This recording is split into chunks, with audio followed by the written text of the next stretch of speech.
What is the relationship between mindfulness and love? So, mindfulness practice could accurately be called a practice on how to love, like love lessons. How do you learn to love? How do you learn to love yourself primarily in the practice? And then once you do that, you take those skills, that skill, and you apply that out to everything else in your life. So, what are those skills? And those skills make up the essence of how you practice mindfulness. And it comes down to just two skills. This is how you love something. And here we're talking about the very raw, basic core of loving. There's all kinds of extra added things you can do, but at the very root of things, these two skills are awareness and acceptance. So awareness is, can you pay attention to something and sustain your attention on it?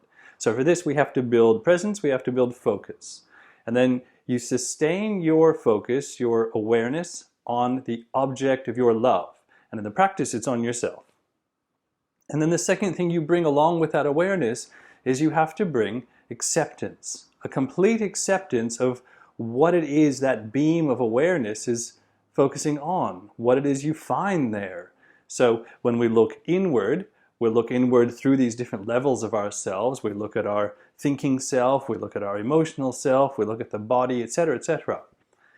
With our sustained awareness, then, whatever we find there, whether we like it or don't like it, we accept it as it is. And bringing those two skills or forces to bear on any one thing is how you love it. So if you have a child in your life, or a partner in your life, or any person in your life you want to love, then if you don't pay attention to them, you're not even in the game. You have to be able to pay sustained attention to them, which is half the done, and then you accept what you find. And if you bring a judgment or a non-acceptance, then you have a conditional love. I love it, I love you, I love myself when I like what's there. And that's not what love is at the very root of it. So we want an unconditional love. We want full acceptance of what is.